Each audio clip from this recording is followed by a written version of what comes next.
Pronto, graças a Deus. A paz do Senhor Jesus para todos. Pastor Afonso, mais uma vez aqui estamos com mais uma edição do nosso podcast com o Pastor Afonso.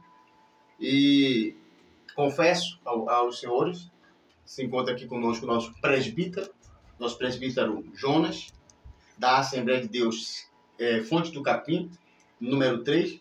Hoje estamos sendo agraciados com a presença do nosso presbítero. Na Assembleia de Deus já é considerado um pastor. Eu me sinto honrado, logo passarei para ele estar se apresentando melhor. E quero agradecer a você por estar nos acompanhando aqui no podcast com o Pastor Afonso. E sou muito grato pelos seus compartilhamentos, pelos seus likes. Você que tem comentado, eu fico muito grato. A sensação é verdadeira, que eu não estou sozinho aqui. E não existe fazer um trabalho dele sozinho. Então, cada compartilhamento que vocês fazem, o YouTube reconhece e eles começam a compartilhar. Eu quero agradecer também a Juan, da Pescaria. É um novo inscrito, tem sempre comentando. Um abraço. E também nossa irmã Meire e esposo Gemerson. Um abraço para vocês, de verdade. Estarei passando agora para o nosso presbítero e ele estará se apresentando e estamos felizes com essa honra. Pastor, presbítero Jonas, está com a palavra. Boa noite a todos, a paz do Senhor Jesus. Amém. Como já foi apresentado, me chamo Jonas, já congrego ali na Fonte do Capim, de ministério já tenho aí um pouco mais de 20 anos, servindo ao Senhor, né? E a prova é o Senhor agora está como presbítero. Bom, eu quero deixar uma ressalva aqui, eu não sou muito midiático, né? Sim. Eu sou uma pessoa que, na verdade, minha esposa costuma dizer, eu sou um relógio analógico em uma era digital, né? Eu não sou muito para mídia, isso para mim é um tabu. Sim. Sendo quebrado aqui, né? Verdade. Porque se for vasculhar minhas redes sociais, eu tenho uns 15 a 20 Instagram, porque eu sempre tento abrir um Instagram, uma rede social, mas não consigo manter, dar manutenção, dar uma atenção, né? Às vezes, na verdade, a mente sempre ocupada com o ministério, da palavra, com a obra, então eu acabo não tendo esse tempo para as redes sociais. Amém. Mas admiro o trabalho do pastor Afonso, Amém. né? Já estou seguindo ele aí no seu podcast, né? Tenho acompanhado, assisti os atrasados. Amém. Pretendo daqui para frente estar acompanhando um pouco mais aí. Eu fico grato, eu sei como é essa primeira sensação. O diafragma está aí preso ainda. É por isso que a gente descontrai bastante, porque já está escrito bate-papo, pastor Afonso, é um bate-papo. Essa questão de ficar tenso é natural. E eu já quero deixar já claro que será primeiro de muitos. Na segunda vez você vai ver como vai ficar. Na primeira vez que eu e o evangelista Júnior fizemos a primeira vez, é aquele negócio tenso. Depois pode ficar natural, pode ficar aí à vontade, porque Deus não te trouxe aqui à toa. Alguma coisa, Amém. Ele vai te usar até para tirar alguma dúvida. E o tema é: Zaqueu era ladrão ou não era? O tema é esse. Já estamos deixando você com água na boca aí. Zaqueu era ladrão ou não era? Então, vamos tirar essa dúvida hoje com o nosso presbítero Jonas. E você que pode comentar aí, faça seus comentários. E você fazendo a pergunta, logo ele já está acompanhando o canal e vai estar ciente do seu comentário e ele mesmo vai responder com toda a liberdade. E quero fazer aqui, gente, um comunicado de urgência e para os responsáveis ali da BA 523, que dá de Salvador para Candeias, Madre de Deus. Responsáveis, os senhores que podem fazer alguma coisa, prefeito de Madre de Deus, de Candeias, nós que transitamos ali nessa BA 523, assim me falaram, e eu passo ali todos os dias por estar trabalhando em Madre de Deus, tem muito animal na pista, muitos cavalos. E já tivemos várias ocorrências de motoqueiro, de próprio carro. Gente, é um pedido de socorro. Tem muitos animais, freagem tamanha. Muitos animais na BA 523. Que essa mensagem chegue aos responsáveis. Você que tem o seu cavalo aí, vamos tomar cuidado porque pode matar uma família. Eu vou pedir para o nosso presbítero Jonas está fazendo uma oração, pedindo a Deus a direção e até porque para o senhor exercitar o diafragma. Em nome de Amém. Jesus. Oremos. Senhor nosso Deus, queremos ser gratos ao Senhor, Deus, por essa oportunidade, pois acreditamos, meu Deus, que nenhum trabalho é em vão na Tua obra, Senhor. Eu acredito que pessoas serão impactadas, como tem sido através deste canal, e te peço, Senhor, que a pessoa certa esteja assistindo e alcance também vidas para louvor e para a glória do Teu nome. Amém. Graças a Deus. Jonas, presbítero, quanto tempo no Evangelho? Um pouco mais de 20. 20 anos. Um pouquinho mais. Eu não lembro mais. Então eu estou engateando, então. 20 anos no Evangelho. Sim. Antes do senhor, por gentileza, entrar no seu tema, as pessoas ficam assim, talvez alguém pergunte assim, pergunta a ele, pastor, sobre uma experiência profunda desses 20 anos que ele tem com esse Deus. Me fala um pouco dessa experiência do seu tempo. Bom, eu acho que uma das maiores experiências que eu tive, que marcou minha vida no Evangelho, na verdade foi um divisor de águas, foi o batismo com o Espírito Santo. Né? Eu já servi ao Senhor alguns anos, mas não era batizado. E aí eu fiz um propósito com Deus, uma campanha, na verdade, se não me falha a memória, foi de 40 dias de jejum, e eu vim nessa campanha fiel, pedindo a Deus batismo com o Espírito Santo. Que tá difícil hoje, né? E aí, de repente, no trabalho, trabalhando no CIA ali, com alguns irmãos, e a gente sempre tinha um culto durante o horário do descanso. Era 1 hora de intervalo de descanso, a gente comia muito rápido para poder fazer esse culto lá, onde Deus alcançou vidas lá. Que maravilha. Eu me lembro, foram mais de 19, acho que foi em torno de 19 vidas que nós ganhamos para Jesus lá no culto.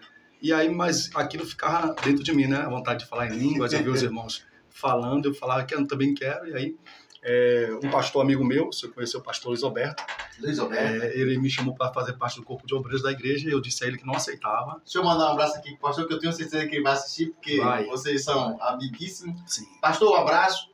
E logo em breve, esse convite já está sendo para o senhor. Amém. Então, o pastor Luiz Alberto, ele fez o convite para ser obreiro, né? Sim. Ele me ganhou para Jesus. Pastor Luiz? Me ganhou para Jesus. Isso. E logo depois ele foi pastorear a igreja que eu visitava no dia, aqui em Manuel Monte. Então esse nível de amizade não é à toa. Não. Estamos trabalhando juntos hoje. Pai, que maravilha.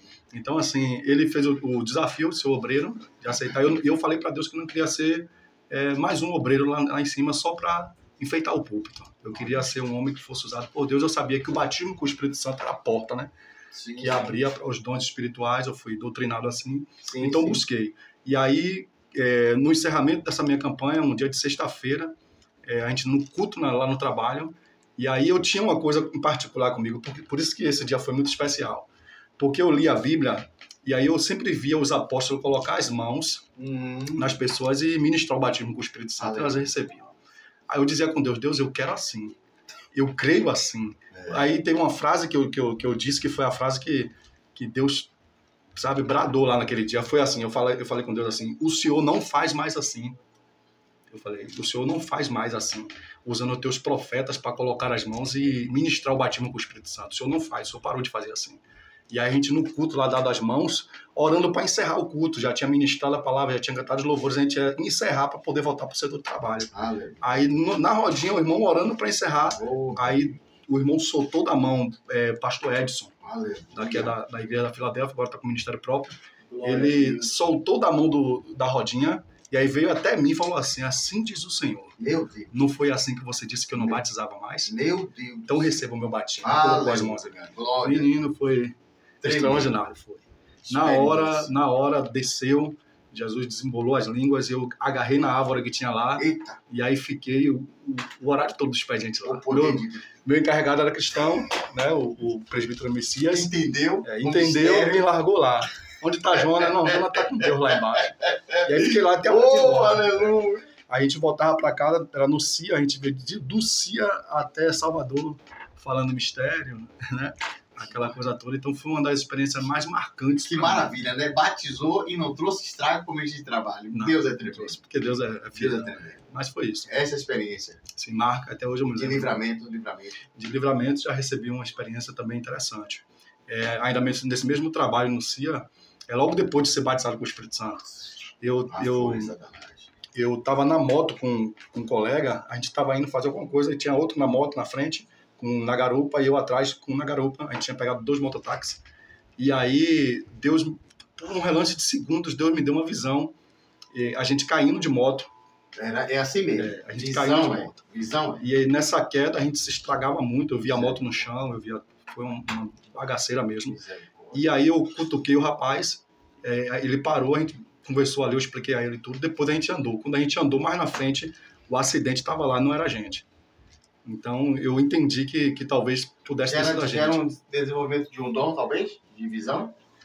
Não, eu acredito que foi um livramento mesmo. O acidente ia acontecer e aconteceu, mas sim. talvez fôssemos nós. Aquela parada que a gente deu mudou tudo. Alguma experiência de providência, assim, de socorro? Eu tenho uma muito forte. Na verdade, essa experiência foi mais para minha esposa e uma lição para mim. Sim. Né? E a gente estava passando uma dificuldade em casa, e uma dificuldade financeira muito grande, uma prova muito... Eu estava desempregado. Vai escutando aí, gente.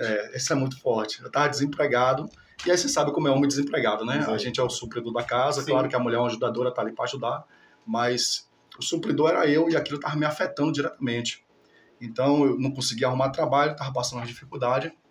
E teve o culto da ação social, e aí minha esposa me chamou para ir pro culto, eu disse, rapaz, não vou não. Tenho nada em casa para comer, eu vou o que fazer no culto? Fazer o que lá? E aí fiquei em casa, a gente morava de aluguel, e aí eu fiquei em casa. Ela foi pro culto. E aí só sei que quando ela chegou em casa, estava com a cesta básica que ela mal conseguia carregar. Né? E aquilo foi um tapa para mim, porque ela disse que quando dobrou o joelho na igreja, parece que teve um sorteio, alguma coisa lá, uma cesta básica, e a irmã foi sorteada. E essa irmã pegou essa cesta básica sorteada e colocou no lugar onde ela estava orando para ela. Meu Deus! Então, ela realmente ela foi agraciada e aí me deu essa lição, né?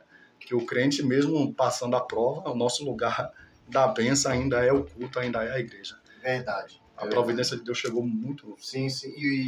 E observe que, para você passar para o seu tema aí, as suas experiências com Deus como novo convertido, né? Assim, como caminhando na fé, tendo essa experiência. Sim. Porque é preciso, né? Assim, é preciso. Porque Deus, ele se revela, ele quer se revelar para todos os novos convertidos. Você que é novo convertido, vai tendo paciência aí. Verdade. Porque Deus, ele está te colocando em certas situações para que ele se manifeste para você. Deus, ele poderia levar Israel para as Campinas, onde tinha as palmeiras, mas levou para onde? O deserto. Porque não existe lugar melhor para Deus se manifestar para mim e para você no tempo do desemprego, da enfermidade, da dificuldade. Aí ele disse, não, fique tranquilo que eu sou Deus. Presbítero, o senhor trouxe um tema aí curioso aí. O senhor me ligou aí, pastor, vamos ver se Zaqueu é ladrão mesmo? Não. Fique à vontade, velho. Bom, vamos lá. O texto está em Lucas, capítulo 19, versículos 5 ao 10, certo? Isso. Na verdade, vamos pegar do primeiro versículo em diante. Sim. Eu estava fazendo esse estudo em casa e eu intitulei ele como Zaqueu do Banco dos Réus. Zaqueu. Porque nós vamos observar no texto que um tribunal se forma e aí a gente vai tirar nossas conclusões. Bom, é um pouquinho polêmico, né? Fique à vontade. E talvez eu entenda, eu tenho maturidade para entender, se talvez alguém discorde. Fique à vontade. Eu tenho essa maturidade, mas a gente só vai falar do que as Escrituras diz. E aí nós vamos tirar nossas conclusões, né? Será que a Bíblia afirma que ele era ladrão? Será que a Bíblia fala que não? Né? Tem algum texto, alguma coisa, alguma chave que a gente consegue virar ela e entender mais o texto, né? E a gente vai só fazer um catadozinho aqui. Amém. Para entendê-lo. Amém. Vamos ler? Vamos ler. Bom, Zaqueu... Zaqueu é o quê? Está em Lucas, capítulo 19. Isso. A partir do primeiro. Do 1 ao 9, né? Pode ficar à vontade. Do 1 ao 10. Bom, e eis que havia ali um homem chamado Zaqueu, que era chefe dos publicanos. E ele era rico. E ele procurava ver quem era Jesus e não podia por causa da multidão, porque ele era de pequena estatura. Então ele, correndo adiante, subiu para uma árvore de sicômoro para vê-lo, porque ele estava por passar naquele caminho. E Jesus, ao chegar naquele lugar, olhando para cima, o viu e disse-lhe: Zaqueu, desce depressa, porque hoje me convém repousar em sua casa. E apressando ele, desceu e o recebeu com muito júbilo. E vendo isto, todos murmuravam, dizendo: ele foi ser hóspede de um homem que é pecador. E Zaqueu, ficando de pé, disse ao Senhor: Senhor, eis que a metade dos meus bens eu tenho dado aos pobres, ou dou aos pobres. E se alguma coisa eu tenho defraudado, restituirei 4 vezes mais. E disse-lhe Jesus: hoje houve salvação a esta casa, porque este também é filho de Abraão, porque o Filho do Homem veio buscar e salvar o que estava perdido. Glória a Deus. Que maravilha. Bom, vamos entender, né? Vamos lá. Primeira coisa, pastor, a gente tem que saber que a intenção do texto, né? A intenção do texto não é ver se ele era ou não era ladrão. Mas é interessante. Interessante. Né? Porque, na verdade, a intenção desse texto está voltada ao seu capítulo anterior. Jesus vai se encontrar com o jovem rico. Sim. E aí o jovem rico ele vira as costas para Jesus, por causa da riqueza dele. Então os discípulos ficaram apavorados, porque Jesus falou: é mais fácil, né, um camelo entrar no fundo do agulha do que um rico entrar no reino dos céus. Então o foco da mensagem aqui é esse. Os discípulos ficam desesperados. Como é que nós vamos nos salvar se nem ele que é rico, conhecedor dos mandamentos, pode? Então Jesus quis mostrar, protagonizando esse episódio aqui, para os discípulos que é possível, né? Um homem quer seja rico, quer seja pobre, independente da sua classe, ele pode sim alcançar a salvação através de Cristo. Amém. Então esse episódio, na verdade, ele é ligado ao jovem rico, né? Mas essa tese de que se ele era ou não era ladrão, vem atravessando gerações por gerações. É uma tese bem gostosa, complexa. Né? Isso. É pau que eu já conversei sobre isso com alguns irmãos. Sim. Eu respeito, como eu disse, a opinião de quem pensa contrário à minha. Né? Eu entendo que, na verdade, quebrar paradigmas que está na mente da gente cristão, principalmente nós cristãos, que nós fomos ensinados algumas coisas por nossos pais na igreja, e aí muitas das coisas, às vezes, acaba cauterizando. Sim, às vezes por uma falta de uma ferramenta para entender mais as escrituras. E é preciso, né? Isso acabou fixando na nossa mente. E para tirar, eu sei que dá trabalho. Bom, mas vamos lá. Já entendemos qual é a intenção do texto, mas nós precisamos ver realmente se Zaqueu era ou se não era ladrão. Bom, eu fiz algumas anotações aqui, eu posso folhear, né? Fique à vontade. Pode, pronto. Vamos lá. À vontade. Bom, primeiro, vamos entender quem era Zaqueu. Né? A Bíblia tem informações sobre ele, claro que bem pouca informação.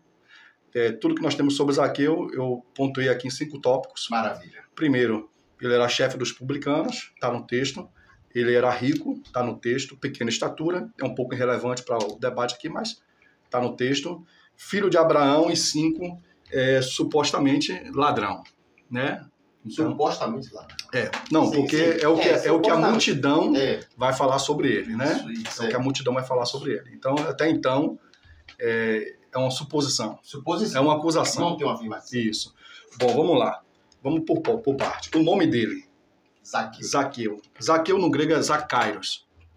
Isso. Isso é importante para a gente porque a gente brasileiro tem uma cultura. Aqui a gente coloca nome nos nossos filhos, às vezes quer americanizar o nome, quer deixar composto porque fica bonito, ou quer trazer por gerações. Tem gente que quer todo mundo com a letra J, Jonas, João, José. Então a gente coloca nome por N motivos. Mas os judeus, eles prezam muito pelo nome. Sim. Os judeus, eles levam muito a sério o nome porque eles associam o nome ao caráter da pessoa. Que maravilha. O próprio Deus faz isso.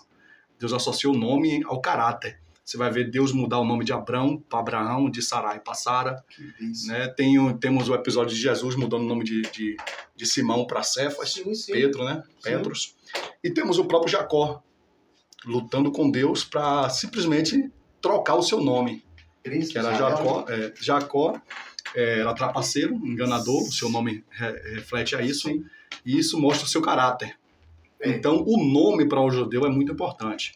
Muito importante. O nome de Zaqueu significa aquele que é justo. Zacairos significa, no grego, aquele que é justo. Então, aqui a gente já tem um pouco de colocar os pés no chão e entender um pouco sobre esse homem, né? Vamos lá. Nessa tese, eu já assisti alguns debates sobre homens afirmando ele ser ladrão, e eles ficam muito firmes no fato de 2 coisas. Ele ser chefe do publicano e ele ser rico. Inclusive, eu conversei com um amigo meu aqui, próximo aqui, um pastor também, e quando eu confrontei ele, você acha que Zaqueu era ladrão? A primeira coisa que ele falou para mim, claro, ele era rico. Aí eu falei, poxa, mas como assim? Quer dizer que a minha riqueza Então, quer dizer que se eu for rico, eu sou ladrão. Toda riqueza é de origem de roubo. Isso não pode ser, né? Até porque tinha homens na Bíblia rico. E ele trabalhava o próprio sistema, né? E o sistema Roma. Ele me falou que o salário que Zaqueu ganhava talvez não desse para enriquecer. Bom, mas isso ser rico é independente do quanto você ganha. Tem gente que ganha muito e fica pobre a vida toda. Mas tem gente que ganha pouco, mas ele é um bom economista, ele tem educação financeira, sim. Então ele consegue juntar, ele consegue investir, então ele cresce e ele fica rico. Sim. Então é muito relevante, vai de pessoa para pessoa. Então eu não posso afirmar que Zaqueu era ladrão só por ele ser rico, então Abraão é ladrão. A princípio ele era um funcionário público, né? De Roma, né? Sim. Ele tinha sua função pública. E nós vamos ver vários exemplos na Bíblia de homens que eram ricos e eram fiéis ao Senhor. José de Arimateia era rico, emprestou sua tumba rica. Né? Nós temos o Nicodemos, era rico, sim. Uma pessoa muito bem financeira. Judeu. Temos Abraão, tudo judeu. Então, assim, sua riqueza não pode te condená-lo. Né? Zaqueu pode muito bem ser rico e ser honesto, e ser rico e ser vilão, né? E ser ladrão. Sim. Então, isso não dá para afirmar. O segundo ponto é o fato da sua profissão. E aqui é onde mais pega, né? Zaqueu era chefe dos publicanos. O que é chefe do publicano? Publicano é cobrador de imposto. Isso. Né? E a gente precisa entender que ninguém gosta de imposto. Você gosta de imposto? Ninguém. Por menor que seja, ainda que seja cobrado uma taxa mínima e justa. É sufocante. Mesmo assim, a gente acha que nós estamos sendo lesados, nós estamos sendo roubados. Você vai em qualquer lugar que você for comprar alguma coisa, você sabe que você está pagando imposto naquilo, você se sente lesado. Isso é fato. É verdade. Né? Isso é fato na cultura de hoje, em qualquer cultura, em qualquer país. O imposto sempre incomodou. E sempre incomodou. Então, pode ser o que a lei estipula, pode ser o mínimo que seja, mas se eu sei que alguém está me cobrando imposto por isso, eu vou chamá-lo de... É um roubo, né? Assim que a gente fala. Assim não, mesmo. isso é um roubo. Essa taxa aqui é de quê? Não é imposto. Se é um roubo, a gente sempre vai associar imposto. Ninguém quer pagar imposto. Né? A verdade é essa, ninguém quer pagar imposto. E ele era chefe de cobradores de impostos. Incomodava tanto que eles eram proibidos de entrar no templo. Se um judeu virasse cobrador de imposto, ele era tido como traidor. Podemos pegar aí já esse ponto aí, interessante esse ponto, para transferir a raiva não por ele ser ladrão, mas sim por ser cobrador de imposto. Pronto, fica à vontade. Ele era denegrido pelo fato de ser cobrador de imposto. Era uma profissão que eles aceitavam, mesmo sendo judeu, sabia que ia ser chamado de traidor, mas aceitava. A princípio, os impostos de Roma era chamado. Bem puxado. Fica à vontade. Sim, mas vamos lá. Ele não era só um cobrador de impostos comum, certo? Ele já foi um dia, mas agora ele é chefe dos cobradores de impostos. Que é isso? É uma espécie de graduado. É como se fosse um encarregado de equipe. Sim. Tá certo? Então é alguém que começou pequeno e conseguiu crescer no ramo. Então agora ele já não é mais um cobrador de imposto de porta em porta. Ele agora é chefe que senta numa mesa e sua equipe sai para cobrar imposto e presta conta com ele. Então a gente tem aqui um líder de equipe. Isso. Correto? Bom, sendo assim, a gente tem que entender o seguinte: a gente não pode, de maneira nenhuma, cair na besteira de associar a profissão sua ao seu caráter. Com certeza.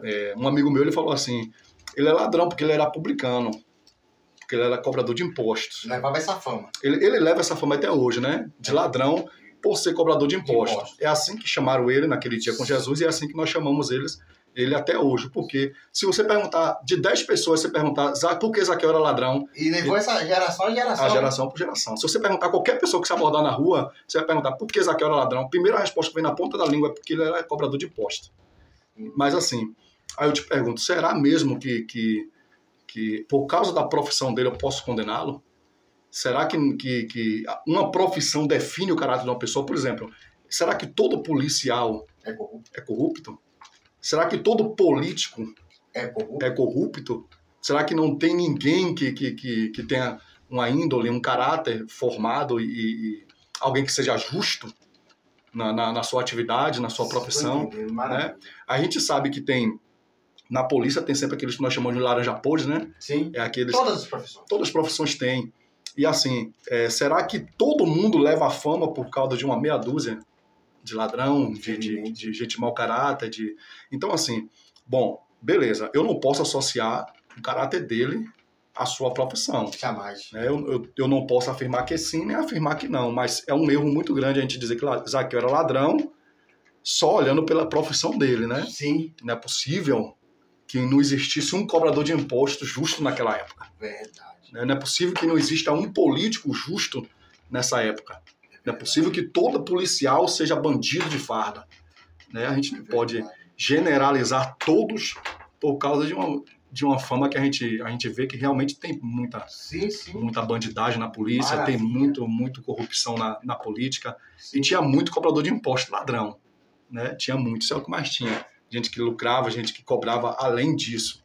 Mas vamos descer um pouco mais o texto, né? Então, nós já vimos que seu nome é justo, nós vimos que sua profissão talvez seja injusto de nossa parte acusá-lo por causa da sua profissão ou por causa da sua riqueza acumulada. E só um detalhe aí, Jonas, e o nome bíblico falava muito do que realmente era a pessoa. Sim, do caráter dele. Do caráter da pessoa. O nome dele significa? Justo. Isso. Justo. Isso dá a ideia de que é alguém que não pesa a mão e torna a balança enganosa. Sim. É alguém que ele percebe a situação e se ele acha justo cobrar tal, ele cobra tal. E é muita coincidência Deus atrás desse homem, né? Sim, e até muita coincidência alguém justo estar na posição que ele está.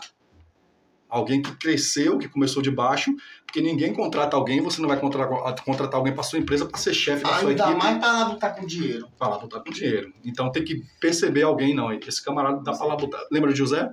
Quando perceberam que José dava para administrar, ele falou, não, o espírito que está nele aí é um espírito de excelência, coloca ele para administrar. Por quê? Porque ele é justo. E abrindo um parênteses aí, já Judas diz que ele saqueava a bolsa. Sim. Prossiga, Judas. Bom, vamos lá. O que acontece? Nós vamos ver, eu falei a você que formava-se um tribunal, né? Isso. Nós vamos ver esse tribunal se formando no versículo 7. Você vai ver aí, versículo 7. Isso. E vendo isto, todos murmuravam. Fica à vontade. Isso. Todos murmuravam dizendo, ele foi se hospedar na casa de um homem que é pecador. Bom, aqui nós estamos vendo o que aqui? O que é que se formou aqui? Nós temos 3 personagens. Nós temos a população, que aqui é os acusadores. Nós temos o juiz, que é Jesus, que vai dar a sentença, o veredito final. E nós temos o réu, que é Zaqueu. Correto? Isso. Bom, vamos lá. Nós tendo isso aqui em mente, o que acontece? A gente precisa saber o seguinte, Zaqueu aqui, nesse momento aqui, Zaqueu senta na cadeira dos réus. Zaqueu está sendo acusado. Alguém na multidão está dizendo, ele é ladrão. Como é que pode Jesus entrar na casa de um homem que é ladrão? Ele rouba a gente. Então, Zaqueu está sendo acusado. Eu anotei aqui uma chamada presunção da inocência. Sim. Eu não sei se você já ouviu falar, sim, mas a lei ela dá essa presunção da inocência. O que é isso? É assim, eu não posso fornecer provas contra mim mesmo. Né? Se eu sou condenado e se eu vou ser julgado e sento na cadeira dos réus, eu não sou obrigado a produzir provas contra mim mesmo. E também a presunção da inocência me diz que eu não preciso me defender. Ou seja, o direito ao silêncio. Sim, eu não posso me defender. Eu não tenho o direito de me defender. Isso. Ou melhor, eu não tenho a obrigação de me defender. Por quê? Porque quem está acusando... Sim, quem está acusando é que tem que provar que eu sou culpado. Entendeu? A lei funciona assim. Sim. Se alguém me acusa de um crime, não sou eu que vou provar minha inocência. Alguém tem que provar minha culpa, o meu crime. Certo? É por isso que a Bíblia diz assim, se eu testifico de mim mesmo, meu testemunho não é válido. Meu testemunho não é verdadeiro. Porque eu não preciso me defender. Quem vai me acusar precisa provar que eu sou culpado. Então a multidão está ali acusando Zaqueu e Jesus ali está como juiz. Versículo 8. Diz assim, quer ler aí. E levantando-se Zaqueu, disse ao Senhor. Pronto, me dê uma pausa. Não foi não. Zaqueu se levanta e a sessão começa. Isso. Certo? Para quem ele dirige a palavra? Jesus. Isso não é qualquer coisa. Zaqueu se levanta, a gente tem que entender que Jesus aqui está como juiz. Isso. Certo? Mas esse juiz não é um juiz qualquer. Isso aqui é Jesus. Certo? E Jesus, se você for ver na Bíblia, Jesus era uma pessoa assim, que Jesus sondava o coração. Jesus sondava a mente. A gente não está falando de uma pessoa qualquer, de um juiz qualquer. Jesus sondava até a intenção do coração. Se alguém estivesse falando alguma coisa e a intenção fosse maligna, Jesus sondava e o repreendia de imediato. Lembra de Marcos capítulo 2? O paralítico desce, eles arroçavam no coração. Quem é este? Aí Jesus pegou eles, e aí Jesus era muito rápido para afrontar as pessoas, que em seu coração estava de hipocrisia. Isso. Então ele se levanta e dirige a palavra para Jesus. Primeiro ponto, eu já me renderia logo aqui. Porque assim, se Jesus está sendo ouvido por um homem que fosse hipócrita, por um homem que fosse ladrão e tentasse ali fingir uma inocência, o primeiro a discriminá-lo, a repreendê-lo ali seria o próprio Jesus. Porque ele conhece a intenção do coração. Jesus não perderia tempo. Jesus nunca perdeu tempo. Jesus nunca guardou essas revelações para si. Sempre que alguém se andava alguma coisa na mente, no coração maligno. Provavelmente ele Zaqueu fala a verdade. Fala a verdade. Zaqueu ia ser repreendido no ato. Sim, no sim, ato. sim. Então a sim. palavra está sendo dirigida a Zaqueu, a Jesus. E vamos lá. Disse ao Senhor. Prossiga aí. Versículo 8. Senhor, eis que eu dou aos pobres metade, não é isso? Isso. Dos meus bens. Segura. Bom, o jovem rico não quis abrir mão da riqueza. E aqui nós estamos vendo um homem que ele está provando Querendo provar. que ele não é apegado a dinheiro. Um homem que rouba, um homem que é ladrão, ele tem o seu dinheiro como seu tesouro, como seu Deus. Ele vai ser queixo duro e não vai abrir Ele mão. não abre mão de dinheiro. Ele está falando, estou disposto a abrir mão da pelo menos metade da minha riqueza. Ele tá deixando bem específico aqui. Estão me chamando de ladrão, mas eu não sou apegado com dinheiro. Estão me acusando que eu sou ladrão, mas dinheiro para mim não é nada, não é tão importante assim. Eu posso dar pegada metade do meu dinheiro, repartir com os pobres, não tenho problema nenhum com isso. Como é que um homem que é ladrão faz isso? Ele provar que não era pegado, que não... Ele está mostrando que roubar dinheiro dos outros não faz sentido para ele. Entendeu? Como é que vai fazer sentido para um ladrão roubar e depois ele é Robin Hood, que rouba dos ricos para dar aos pobres? Não é. Por quê? Porque ele está mostrando que ele não tem esse apego ao financeiro. Maravilha. Ele está disposto a abrir mão qualquer hora. Né? Prossiga o texto aí. Eis que eu dou aos pobres metade dos meus bens. Sim. E se alguma coisa tenho defraudado e roubado alguém, eu restituo quadruplicado. E disse-lhe Jesus. Pronto, segura. Bom, Isso. ele primeiro ele prova que ele não é apegado a dinheiro, né? E depois, logo em seguida, ele diz, rapaz, faz o seguinte, estão me acusando de ser ladrão. Então, ele convida os acusadores a apresentar as vítimas do seu roubo. Ele convida os seus acusadores a apresentar o crime. Sem vítima não é crime. Então ele faz um convite, ó.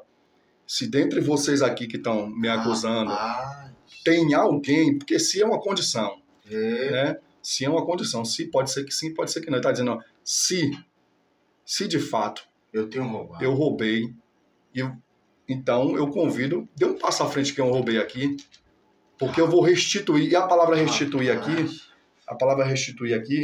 ela está no presente. Ela está no presente. De imediato, exatamente. Ele está dizendo, não, tudo bem, alguém está se sentindo lesado por mim, alguém está na multidão aí se sentindo que eu roubei você, alguma coisa, que eu fui injusto com você, então não tem problema, dê um passo à frente, que eu vou te restituir 4 vezes mais agora. Aleluia. Você entende isso? Querendo de qualquer forma mostrar a sua sinceridade. Sim. E assim, a lei diz que é 20% só que alguém deveria restituir de um roubo. 20%, tá lá em Levítico. 20%. Então ele joga lá para cima. Ele diz, não, se você está se sentindo injusto, eu vou quadruplicar. Ele está dizendo, não, eu vou dar muito além do que a lei manda que eu dê. Isso é interessante, isso aí. Quer dizer que se ele estivesse roubando, sim, lá em Levítico, o livro das leis, né? Sim. Determina que devolva 20%. 20%. E Zaqueu, ele propõe... Ele dobra. Ele não, eu dou 4 vezes mais. É só dar um passo à frente. Maravilha. E aí o desafio está lançado. A multidão está ali, Jesus está ali e o povo está gritando, é ladrão, é ladrão, é ladrão. Quando Zaqueu se coloca de pé, ele faz o desafio. Não tem problema, vocês estão dizendo, e eu acredito que essa seja a primeira vez que ele tem a chance de provar, né? Então ele faz o desafio. Não, se tem alguém aí, dá um passo à frente agora, que eu vou abrir meu cofre aqui E você não vai sair Vou daqui... devolver. Vou devolver aqui agora. Então, a condição é se. Se, de fato, eu defraudei alguém, se de fato eu roubei alguém, Rapaz, se de fato tem alguém aqui que prove que foi eu que te roubei, que eu te lesei, que eu cobrei a mais. Então, eu te convido a dar um passo à frente, que eu vou pegar do meu dinheiro aqui agora e vou te indenizar. E na nossa lei brasileira, em qualquer lei, né? Todo processo em trâmite de julgamento, você não pode acusar ninguém. É inocente até que se prova o Inocente até que contrário. se prova o contrário. É sempre assim, é inocente até que se prove o contrário. E o que Zaqueu está querendo fazer é isso, eu quero que alguém prove o contrário. Entendeu? Eu quero que alguém prove que eu roubei. Porque se de fato eu roubei, eu preciso me reconciliar aqui agora. Porque assim, você é chefe de uma equipe, não é fácil. Talvez alguém na sua equipe não seja honesto. Com certeza. Né? Mas ninguém que vai roubar lá vai trazer para o seu patrão aqui, se seu patrão for justo, a não ser que seu patrão seja também conivente, né? Sim. Mas vamos colocar em pauta que ele é inocente até que se prova o contrário. Então, se alguém da equipe dele cobrava mais, roubava, então não levava até ele. Então ele está aqui como inocente. Porque o desafio que ele faz aqui não é um desafio qualquer. Ele convida mesmo as pessoas a provar. Se alguém levanta a mão ali, você lembra da mulher adulta? Jesus, não. Quem não tem pecado, que atira a primeira pedra. Então o silêncio paira na casa de Jairo. Né? Aquele silêncio mórbido. Verdade. Esperando um, esperando o outro. E aí? Cadê? A gente está chamando o homem de ladrão. E aí? Tem como provar? Cadê? Cadê eles? Né? Então aquele silêncio fica naquela sessão, esperando que alguém dos acusadores aponte as suas provas. Sim. Porque como é que você me acusa de uma coisa e você não tem no mínimo uma testemunha disso? E se a intenção é prender, Sim. a pessoa vai ter o desgosto que quer acusar de ver ele sair em liberdade. Ele não há condenação se não há provas. Se não houver provas. Você lembra que pegaram a mulher no ato de adultério? Levaram ela até Jesus? Sim. A multidão costuma João fazer 8, isso. João 8. João 8. A multidão costuma fazer isso. Se vamos acusar alguém, então vamos arrastar. Né? Então, assim, mas você percebe que o homem com quem ela estava deitada Não foi né? levado. Então, assim, a mesma coisa está acontecendo aqui. Não temos aqui uma, como é que eu posso dizer, uma testemunha ou uma vítima do crime de Zaqueu, do suposto crime que eles estão dizendo que Zaqueu cometeu. Então, Está em aberto. está em aberto. Não passa de falácia. O povo está falando é ladrão, é ladrão, é ladrão. E quando tem a oportunidade para provar que ele é ladrão, eles não têm que provar. Eles não têm como seguir. Ele lançou, não foi? Ele lançou. Ele tá convidando. Senhor, se eu tenho roubado alguém, ninguém se manifestou. Alguém aqui. E aí, dá um passo à frente, que eu vou restituir aqui agora. Então, você percebe que muitas das vezes nós, eu falo hoje no século XXI, Fica à vontade. Nós estamos cometendo o mesmo erro que a população estava cometendo naquele dia na casa dele. É verdade. Acusando um homem de falácia. De falácia. Né? De falácia, precipitado. Fica à vontade. Não é ladrão porque era rico, não é ladrão porque era cobrador de imposto, é ladrão porque era chefe de publicano. É ladrão porque traiu a sua pátria, foi trabalhar para os romanos. Então, assim, mas tudo remete ao desfecho desse texto. Tudo remete, tudo fecha ali quando ele convida. Ele convida, não, eu preciso restituir. E ele está disposto. Isso. A expressão, deixa eu procurar aqui. Até porque uma acusação ainda que a pessoa seja inocente, a acusação, cara, a pessoa ficar tentando provar aquilo que não. Sim, eu anotei. Apod-me é a expressão que ele usa, eu restituo. Sim. No grego é... Apod-me? Apod-me. Isso, apod-me. Agora. Pronto, imediato. Imediato. É uma restituição imediata. Ele não está dizendo que, não, depois a gente vai... Você senta aqui com o meu financeiro. Conversa de... Não. Ele está dizendo, eu abro meu cofre aqui agora. Eu pego da minha finança aqui agora. Né? Ele fala, não, minha riqueza eu já estou disposto a repartir com os pobres. Mas a pessoa específica... Jonas, é interessante isso aí, que é um detalhe que abre um grande leque. Por gentileza, repita esse apod-me aí. Apod-me. É apod-me. Tá no versículo 8, não é isso? Isso. Eu restituo. Restituo. Um detalhe aí, gente, interessante. Eu dou agora, Eu devolvo dou agora. Agora. Depois o senhor passa aqui, a gente vê isso não. Isso, talvez alguém mau caráter Pode poderia até fazer isso. bolar esse negócio depois o senhor vou te mostrar. Pode ser um espaço de adulterar uma Sim, prova. folgar. Mas ele está dizendo agora. Se provar, eu Imediato. devolvo agora, de imediato. Que maravilha. Ele pega o financeiro dele, ele abre. Que maravilha. É como se você fosse encurralar alguém de roubo na sua empresa e ele fala, não, eu quero ver o seu caderno financeiro aí. Ele pega no livro aberto, pode olhar aí. Meu Deus do céu. Ele não tem do Tranquilo, que... cara. Tranquilo. Não, pode olhar aí.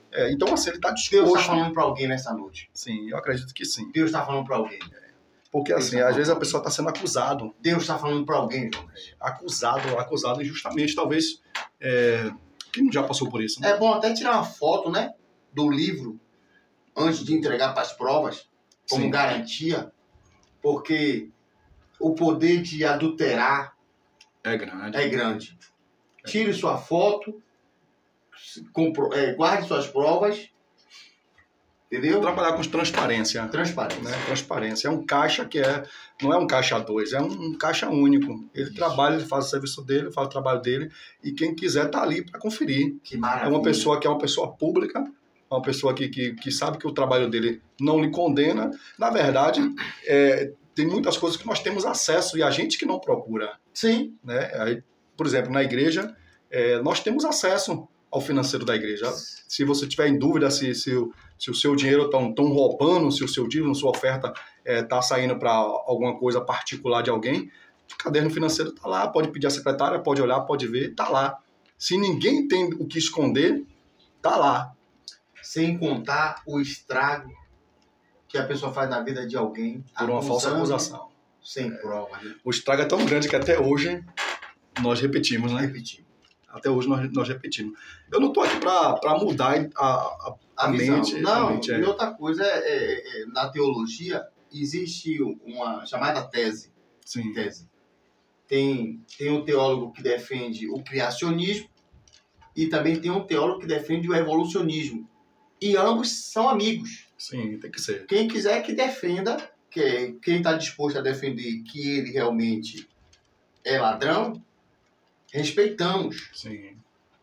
Né? Mas também quem quiser defender como graça, como uma graça maravilhosa, como Deus está te usando aí, quem quiser defender que ele é sincero e honesto, graças a Deus, porque está escrito: conhecereis a verdade e a verdade vos libertará. Maravilha. Continua, João. Bom, vamos fechar o texto, né?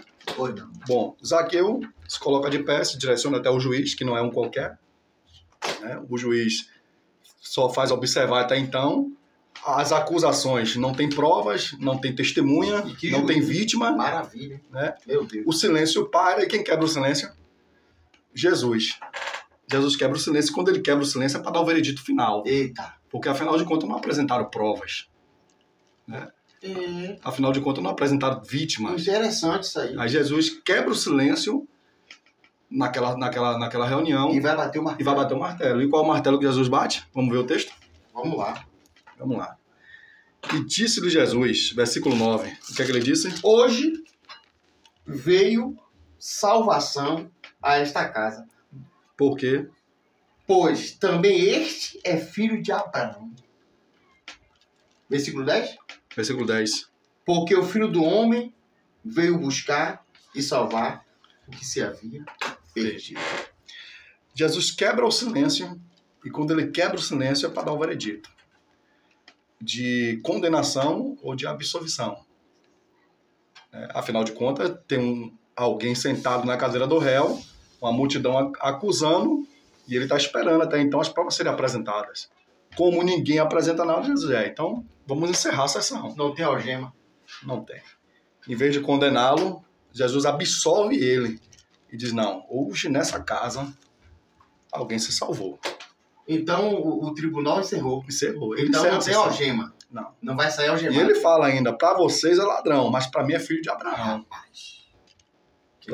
Para vocês é bandido. E esse juiz, quem é esse juiz? Jesus. Para vocês é bandido, mas para mim é filho de Abraão. Né? Talvez a pessoa pense assim, mas ele disse que veio buscar os que estavam perdidos. Perdido é porque a ovelha sem pastor, e Jesus estava ali como bom pastor, Jesus estava resgatando as suas ovelhas. Mas a ideia é que Jesus encerra a sessão ali. Não vamos encerrar o assunto por aqui, porque na verdade não passa de falácia, de balela, pelo contrário. Aqui nessa casa aqui, esse homem é justo. Aqui tem salvação. Aqui ninguém vai ser condenado. Glória a Deus. Então eles estavam esperando que Jesus, porque quando eles levavam alguém para Jesus, a mulher adulta, mais uma vez, levaram para Jesus, levaram para que Jesus a condenasse ou absolvesse. O que diz? A lei diz assim e tu diz o quê? Então eles querem ver qual é a posição de Jesus. Então Jesus dá a posição dele. Mais uma vez eles estão em silêncio esperando. Não, provavelmente não tem, mas a gente quer ver o que você vai falar aí. Aí Jesus fala, bom, então só me resta absolvê-lo. Né? Então assim, se Jesus absolveu o homem, se Jesus não condenou o homem, se Jesus não repreendeu o homem... É você que vai condenar. Não tem condições, né? Não tem, é um assunto bem complexo, bem polêmico. Eu só estou falando só do que é texto. Sim. Se a gente for usar de especulações, talvez a gente consiga tirar mais conclusões. Porém, é muito melhor quando a gente só se utiliza do texto, né? E quando a gente, Jonas, é por isso que a importância de estar estudando, né? Assim, sim. É um incentivo para vocês que têm assim, um desânimo, uma linguagem mais... Peça ânimo ao Senhor para que vocês pratiquem a pesquisa, porque era algo pessoal que não diretamente com Zaqueu, mas sim com o sistema. Com o sistema. Porque quem afligia o povo aí era o sistema romano. E todo mundo que era visto, todo mundo que trabalhava para Roma, era visto como traidor. Sim. Né? Assim, eu vou te dar um exemplo. Eu fui mês passado eu fui devolver uma mercadoria que chegou errado de minha esposa da Shopee. E aí eu fui no correio. Quando eu cheguei lá para embalar, tinha que pagar a embalagem. Eu achei um absurdo. E automaticamente eu falei, nossa, que roubo. Como é que eu vou pagar uma embalagem tão cara? R$5 para pagar a embalagem. Então, assim, você percebe que quando a gente é cobrado por um imposto, a gente transfere. E assim, quem era atendente? É isso, eu não posso dizer que a atendente é ladrona. Mas naquele momento, o pensamento sai alto. Sim, pode machucar, pode ofender. Porque quem tá recebendo porque assim, ela tá cobrando... Trabalhando pro sistema. Então porém, ela tá cobrando o que o sistema manda que ela cobre. Porém, aquela pessoa não entra em nada. Não. O caráter dela então, não assim, tem nada a ver com o valor do imposto, quem estipulava não era o cobrador de imposto. Isso. O valor estipulado era o sistema romano.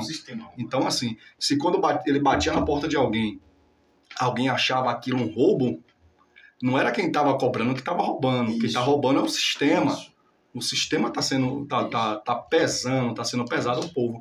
Mas ele, como funcionário, tinha que fazer a obrigação dele. E Zaqueu era mal visto. Na verdade, todos os publicanos eram mal vistos porque trabalhava para um sistema que oprimia os judeus. Os judeus, sim. Então, eram tidos como traidores, né? Era tido como traidores. Traidores da pátria. Então, assim, tanto como eu te falei, eles eram proibidos de entrar no templo. Se ele quisesse cultuar os publicanos. Interessante isso aí. Eles eram barrados, eles não podiam entrar. Nenhum publicano podia cultuar dentro de uma sinagoga. Então, isso demonstra um preconceito muito grande, né? Apenas pela profissão dele. Né? Então, a gente não pode... Às vezes a gente julga Jesus foi acusado, não foi? Ele anda com pecadores publicanos. Sim, já queriam botar Jesus na lenha, né? Na fogueira, né? Pra você ver o ódio que era, né? O ódio. Só pelo fato de estar andando com um homem ou de estar indo na casa de um homem. Então o Zaqueu o Zaqueu era acusado de ser ladrão. Ou seja, não era algo pessoal contra ele diretamente. Não. Né? É porque ele trabalhava pro sistema. Mas ele, dentro dos olhos da Bíblia, que você nos trouxe aí, Zaqueu não é ladrão. Não. Eu nem gosto de afirmar, porque assim, eu não quero persuadir, entendeu? Mas cada um tira suas conclusões. Fiquem abertos. Eu tenho certeza que... Tem gente que botou a coisa na cabeça que não tira. Não, o que é interessante que me trouxe aqui agora é que eu vou até abrir a oportunidade para alguém que tem outro pensamento. A cadeira é sua. Sim. E, se possível, se possível, eu posso até intermediar aqui se vocês tiverem interesse, tudo dentro dos seus conformes, né? Seria interessante para o programa, um bate-papo. E eu vejo no curso de teologia, eu aprendi que os teólogos ali, às vezes sai faísca, né? Sai. Mas quando acaba o programa, eles apertam a mão e saem. Porque tem que ter um certo respeito, com certeza, né? Com certeza. Tem gente que tem a sua tese. Isso. Por tem exemplo, que ser respeitado. Aquela tese mesmo sobre o grande dia, né? Sim. Os pré-tribulacionistas. Sim. Os mid-tribulacionistas. Tem gente que acredita que vai passar pela grande tribulação, tem gente que não. Então cada um tem a sua tese. Isso. E amigos. Sua corrente teológica e cada um respeita, né? Agora, concernente ao texto, eu sou muito agarrado com o texto. É indiscutível. Eu sou muito agarrado com o texto. A Bíblia tem gente que às vezes me pergunta uma coisa, Jonas, o que é que tu acha disso? Tem assuntos que são polêmicos, né? O que é que a Bíblia diz? Aí eu pego o texto, não. O texto diz assim. É inerrante. Semana passada... Pode haver até uma má interpretação. Sim, minha como homem, mas é uma interpretação minha. Mas... Semana passada um irmão lá da igreja fez assim, Jonas, como foi que ele falou? Deixa eu me lembrar direitinho aqui. Fica à vontade. Ele falou assim, o espinho na carne de Paulo. Misericórdia. Ele falou. Que polêmico. O que é que tu acha que era? Rapaz. Eu falei, você já leu o texto? Aí ele, não, eu já li. Eu falei, não, leu o texto, porque o texto fala, filho. Aí ele, o texto fala, eu falei, então você não leu o texto. Não, mas é porque uns dizem isso, uns dizem isso, uns dizem isso. Eu falei, mas e o que o texto fala? O texto é claro, o texto é objetivo. Outro dia me questionaram, até um amigo meu também de ministério, me questionou, será que Jefté sacrificou a filha ou não? Eu falei, vamos ler o texto? O texto fala. Interessante. A Bíblia fala que se sacrificou ou não. Deixa um pouco curioso aí que você vai trazer. Não, eu tô falando do texto. Eu falei, rapaz, abre o texto. Leia o texto. Não, é porque uns dizem isso, uns dizem isso. Uma corrente teológica apresenta isso. É porque a história diz isso. Não, o texto. Que maravilha. O texto em si fala. O texto diz exatamente o que aconteceu com a menina. O texto fala o que... O texto fala. Eu falei, o problema da gente, sabe o que é? Que às vezes a gente não aceita algumas coisas. E a mente cauterizada, né? Sim, a mente cauterizada e às vezes a gente fica tentando... na verdade, a história não é para substituir as escrituras. A história está ali para dar base, para dar ênfase às escrituras, para auxiliar, no bom entendimento. Mas se a história vai contra o que está escrito, eu não posso, de maneira nenhuma, dizer que a história é verdade e a Bíblia não. Até porque toda autoridade está na Bíblia. Está na Bíblia. E só há história por causa da Bíblia. É isso. Então, assim, eu não posso... não, porque dizem isso. Então, assim, eu já protagonizei alguns temas polêmicos, principalmente escola dominical. Né? Teve um amigo meu que... Eu dando uma aula de escola dominical lá na igreja, e a irmã filmando a escola, eu não tinha percebido que a irmã estava filmando a escola. E aí eu falei na IBD que Adão só deu o nome de Eva depois do pecado. Que antes do pecado ela não se chamava Eva. Ela se chamava Adão. E aí Adão... A mulher? Sim. Osso dos meus ossos? Carne da minha carne. Antes do pecado ela se chamava Adão. E Deus os chamou Adão, no plural. Mas depois que o pecado entra, Adão muda o nome dela. Adão nomeia ela como Eva. Aí ela filmou isso, colocou no status. Um pastor, um amigo meu, mandou mensagem para ela e disse não. Heresia? Aí ela mandou para mim um áudio. Eu peguei e falei, não, ele abriu o texto. Versículo tal. Mas o varão foi até humilde. Depois mandou para ela, não, eu conferi aqui, ele tá certo mesmo. Então, assim, às vezes a gente se precipita no... Você tem um versículo aí? Não, para isso não fugir do assunto. Eu até tenho, mas é melhor não... Porque senão, se eu entrar nesse texto, eu vou precisar de todo de toda uma explicação, entendeu? Mas é texto, é só texto. A princípio é Gênesis, capítulo 1, a partir do 26 em diante. Em diante, tá tudo lá. Isso. Né? Deus criando, o chamando de Adão, né? Tem gente que entra naquela polêmica, Deus criou aonde? Lá no céu, aqui na terra, tá tudo lá. Tem muitas polêmicas aí, né? O problema das polêmicas é não tentar fechá-la. Sim. Minha esposa ficou muito preocupada. Ela falou, menino, você vai lá pro podcast, você é maluco, agora você é polêmico, foi. Ela falou, vai levar um assunto. Eu falei assim, não é que é polêmico. É porque assim, eu aprendi a não ouvir e repetir. Eu aprendi a ouvir e analisar. Entendeu? Então, eu não me considero uma pessoa polêmica. Eu respeito as opiniões contrárias. Porém, a minha não vai ser mudada. Hoje, se você fosse judeu, você era ortodoxo? Eu acho que sim, viu? Acho que pelo menos se ser ortodoxo é levar o pé da letra aquilo. Sim. Eu vi um famoso, ele disse assim, se a Bíblia falasse que Jonas engoliu o grande peixe, eu ia acreditar que Jonas engoliu o grande peixe. E eu sou desses. Entendeu? Então, assim, eu não mudo minha tese porque eu não acredito que é possível assim. Entendeu? Um colega... Eu aprendi isso na teologia. Só que eu não me lembro muito esse tema esse. Teologia... No curso da teologia... Teologia é bom. E, na verdade, todo cristão deveria tomar. Ainda existe um certo preconceito, né? Abre-se a mente, né? Abre-se a nossa mente. Mas, porém, chega uma hora na teologia que você tem que decidir. Eu creio na história, eu creio na Bíblia. Entendeu? Eu acredito no que está escrito ou eu acredito no que a história fala. Né? Chega uma hora na teologia que é um ponto decisivo que você tem que tomar. Uma decisão de fé. Eu tive que tomar essa decisão. Eu fazendo o curso, eu tive que tomar. Teve a hora que a história começou a contradizer. Eu falei, poxa... Contradizer. E aí eu tive que tomar essa decisão. Até porque a Bíblia ela é inspirada pelo Espírito Santo, é inerrante, não contém erro. E quando eu passo a acreditar na história, eu posso estar correndo o risco de abrir uma porta para heresia. Sim. Não é assim? Esse texto de Jefté mesmo, um varão disse que era heresia. Ele disse, não é heresia porque Deus não aceita sacrifício humano. Eu falei, verdade, Deus não aceita, nunca vai aceitar. Deus é contra sacrifício humano. Moloque fazia isso. Aí eu perguntei a ele, há uma diferença entre aceitar e alguém fazer? Uma coisa, por exemplo, hoje eu prego nas igrejas aqui, eu não aceito oferta. Eu não aceito oferta, eu não cobro e não aceito oferta. Irmão, mas isso te impede de me ofertar? Não. Eu aceitar é uma coisa, mas você vir com a oferta para me dar é outra coisa. Entendeu? Alguém pode chegar para mim depois do culto, como chegam muitos, depois do culto quer me ofertar. Mas eu posso decidir não aceitar. Amém.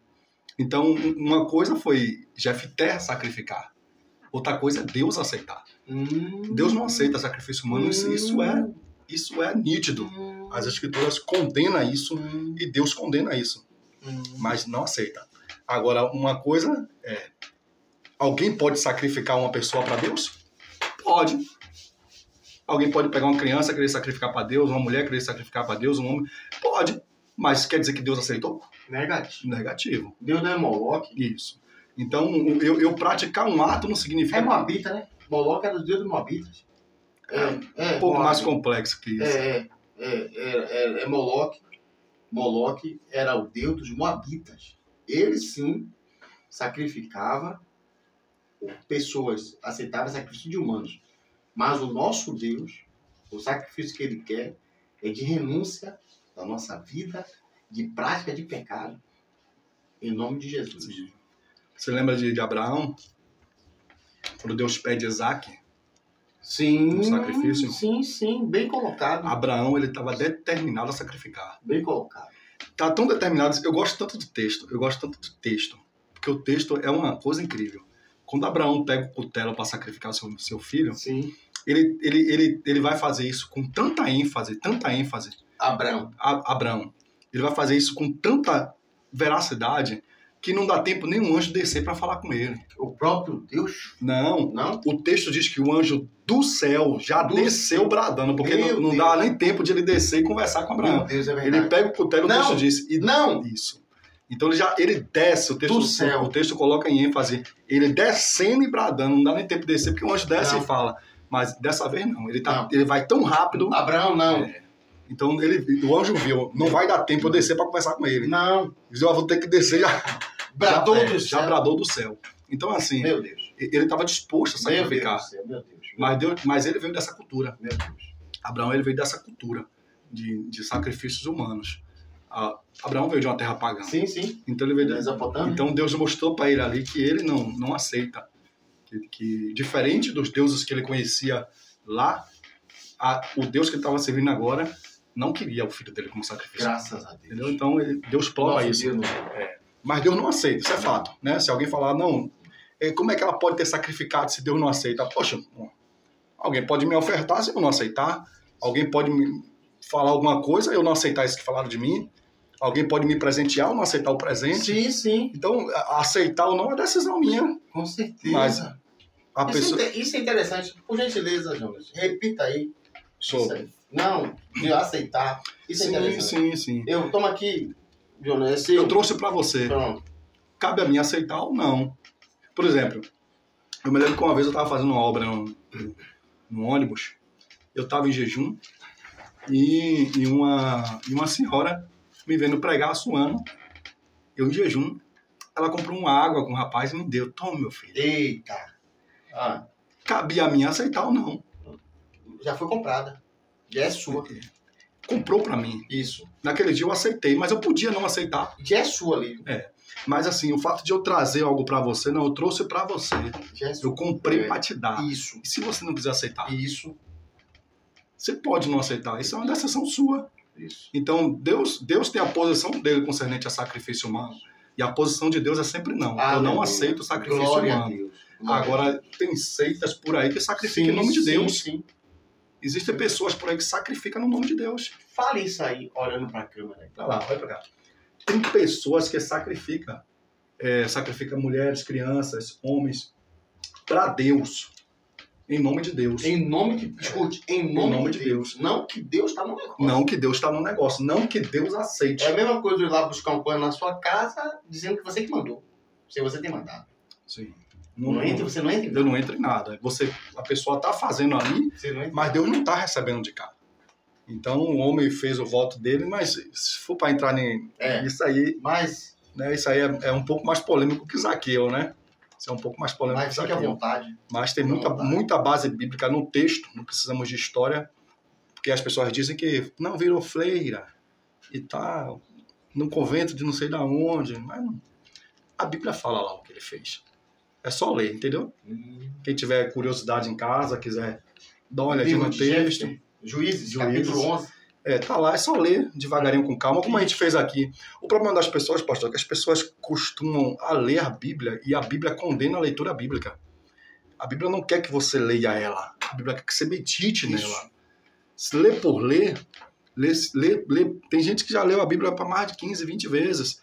Mas se perguntar agora onde é que está escrito tal coisa, ele talvez não se lembre. Ou talvez até lembre, que é boa de memória. Sim, mas quando ele medita... Meditar é diferente. Por exemplo, eu vou meditar aqui em Lucas 19, foi o texto que nós lemos hoje. Lucas 19, versículo 1. Aqui eu vou sublinhar, tendo Jesus o quê? Vou fazer perguntas. Tendo Jesus, aqui eu estou meditando. A Bíblia te convida a se perguntar. Pronto, eu vou ficar perguntando. Puxa, tendo Jesus, tá tendo alguma coisa aqui. Aí se você ficar ali remoendo, mas aí eu vou passando direto. Talvez eu esqueça até o tendo do versículo 1. Mas quando eu medito, a gente já deu lá na igreja, em algumas igrejas também, por bondade de Deus me proporcionou dar uns estudos. Na verdade, a gente chama de escola de profeta. Fiz em Manuel Monte com os adolescentes. A gente chamou de olaria de profetas. Lá na igreja a gente fez também, em outra congregação fiz também. Ensinando a pregar, passo a passo, ensinando a pregar. E um dos maiores desafios que a gente tem nesse treinamento, nesse curso para ensinar a pregar, é desmistificar algumas coisas que estão na nossa mente. Porque às vezes uma música, um hino, trava a sua mente de um jeito que você só consegue ler aquele texto, lembrando e basear naquela música. Vou dar um exemplo. Lucas capítulo 5, Jesus acalma a tempestade. A pesca maravilhosa. Isso. Quem mandou lavar as redes? Pronto. Quem mandou você parar? A gente, quando a maioria, 90% das pessoas, quando vai ler o texto, só se você for mandar ela extrair alguma coisa desse texto, só vai extrair baseado nessas músicas. É mesmo. Não, porque ele estava lavando as redes. Então a pessoa tá com a mente focada em coisas que já foram faladas, já foram pregadas, já foram ditas, já foram cantadas. E o maior desafio é zerar isso aqui. Para entender uma coisa nova no texto. É por isso que muitos ficam procurando subterfúgios teológicos, históricos, isso, aquilo, para tentar incrementar e trazer algo novo. Mas o algo novo está aqui no texto. O novo está aqui. É só a gente ler, mas não ler, por exemplo. Hoje eu trouxe Zaqueu no banco dos réus, provando sua inocência de contra a sua suposta acusação. Talvez alguém que esteja ouvindo aqui hoje não consiga mais olhar para esse texto de outra forma. Não consiga mais extrair mais nada. Abriu a mente. Porque entrou aquilo, focou aquilo, só é aquilo. Não, a gente precisa, toda vez que lê a Bíblia, ler como se fosse a primeira vez. Ou ser humilde como Nicodemos, que era mestre, disposto a aprender. Disposto a aprender. Eu já vi uma dificuldade, por exemplo, eu brinco com minha esposa muito, essa mensagem do Jesus acalma a tempestade, eu já preguei ela mais de 80, acho que umas 80 e poucas vezes. Eu já preguei, eu fiz mensagem em cima dela, em cima dessa passagem. E ainda eu consigo fazer mensagem nova em cima dela. E aí você pergunta, como é que uma passagem tão pequenininha você consegue fazer mais de 80 mensagens em cima de um pequeno texto? E toda vez que eu faço, meu desafio é não usar aquilo que eu já usei na outra. Sim. Então, assim, eu consigo ler o texto como se fosse a primeira vez. Estudando e aprendendo dele. Agora, as pessoas costumam... É porque nós vivemos numa era um pouquinho complicada, né? As pessoas estão acostumadas a copia e cola. E outra coisa, como ouvintes de pregação, é perigoso.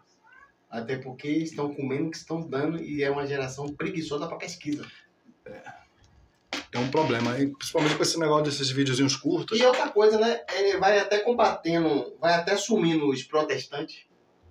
Tá bom, valeu a pregação, é isso mesmo aí. Acabou. Não se pesquisa mais, não se confronta mais. As pessoas hoje estão atrás de uma mensagem mais que enganje, né? Isso. Que enganje do que uma mensagem que edifique. Sim. Né? Esses vídeos curtos, esses cortes. Com esse perfil seu, tipo assim, que já me passou aqui, você é muito confrontado, até considerado polêmico. As agendas. Rapaz, por incrível que pareça, eu só não saio mais porque eu sou obreiro da casa. Graças a Deus. Eu sou obreiro da casa. Eu vou falar aqui, os irmãos tá aí. Quem me conhece e se tiver a oportunidade de me ver aqui, sabe que o que eu vou falar aqui é muito verdade em mim. Eu não gosto de pregar. Eu não gosto. Eu prego porque o ministério exige isso de mim. Isso. Mas eu detesto pregar. Detesto. Toda a minha força. Eu não gosto de pregar. Eu gosto de ensinar. Eu amo a escola dominical, amo dar palestra, amo dar estudo. É minha praia. Eu amo isso. Me chamam para ministrar um estudo, um seminário. É minha paixão. Mas quando eu recebo um convite para pregar, é como meter uma faca na minha coração. É algo pessoal. Eu não gosto. Eu não gosto mesmo. Não que a pregação seja terrível. Né? É uma coisa minha. Eu não gosto. Eu não gosto. Coisa particularmente sua. Mas eu prego. Agora, é um ministério de ensinamento, né? Eu amo. Sou apaixonado por estudo. Eu amo ensinar. Eu cresci em escola dominical. Eu sou professor de escola dominical. Sim. Né? Eu amo ensinar. Então quem me chama para pregar, eu vou. E por incrível que pareça, eu só não saio mais porque eu seguro mesmo. Então é bem provável que seu estilo de pregação é falada. Eu venho ao longo dos anos pregando, moldando e tentando cada vez mais. É porque eu prego muito falado. É isso. Eu gosto muito de pregar ensinando. Eu tô tentando... É porque às vezes eu fico um pouquinho afórico, às vezes a pessoa não entende, né? Aí eu quero que a pessoa mais entenda positivo do que reaja. Positivo. Entendeu? Positivo. Porque você bem dando cumprir a revelação, o povo vai estar dando glória. Em uma pregação, é o jeito do pregador. Mas uma pregação que ainda ali no ambiente... Eu só entrando nesse assunto, eu comento com minha esposa em casa e falo, rapaz, eu fico tão triste quando eu vejo um bom pregador. Sim. Um bom pregador, bom. se utilizando de tanta técnica desnecessária. Em vez de aplicar logo a revelação. São pregadores que são bons de Bíblia, têm uma exegese perfeita, uma aplicação fenomenal, mas fica o tempo todo usando técnicas. Pega na mão do teu irmão, olha pro teu irmão, vou te dar 30 segundos de glória, e 29, 28 e vai. E eu fico olhando, meu Deus, ele prega tão bem, que nem precisa disso, eu fico olhando, meu Deus, né? Então, assim, essa loucura de querer arrancar a reação do povo, para você se sentir que a sua mensagem foi bem, pela reação do povo. Sacuda. Então, assim, eu não gosto disso. E tem gente que tá do lado não suporta isso. Eu sou um. Eu já ouvi isso. Eu já ouvi pessoas assim. Eu não suporto, não. E você que não suporta, vai ter muitas pessoas comentando aí que não gostam. Eu não gosto e não faço. Isso. Eu não gosto e não faço.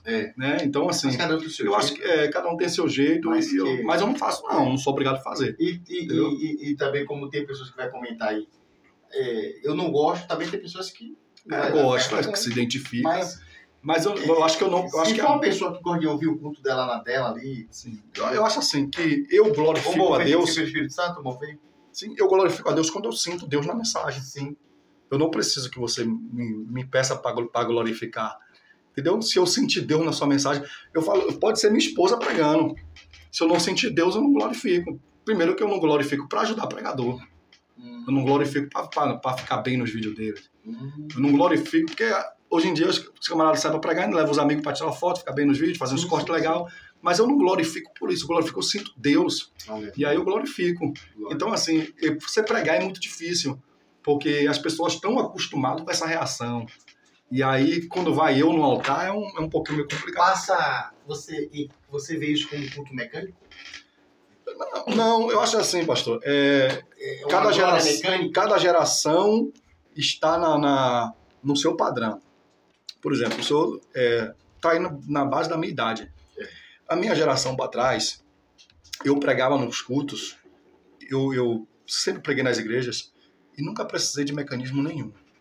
Eu nunca precisei de um teclado, eu nunca precisei de uma bateria, eu nunca precisei de nenhum mecanismo para a mensagem ser ministrada. Hoje essa geração precisa.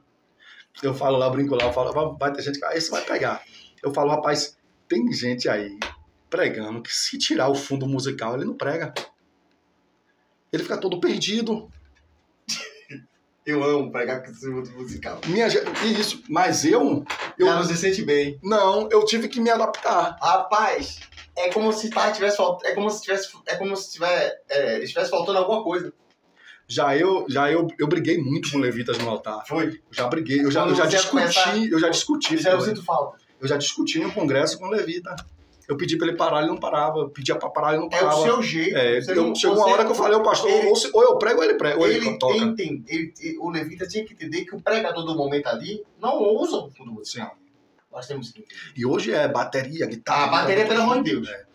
Eu pregando, bateria na pregação. Aí eu fico observando assim, eu falo lá em casa, eu falo, depois a gente não consegue nem assistir um vídeo do irmão. Porque a zoada é tão grande no fundo que a gente não consegue nem assistir o vídeo dele. Sim. Por exemplo, tá o podcast aqui, o silêncio. Tá ouvindo bem claro, bem... Essa é a ideia de uma mensagem. Sim. Que a mensagem seja... A gente ficou em silêncio pra nada. Por quê? Não tá gravando, não? Tá gravando. Entende? Então, assim...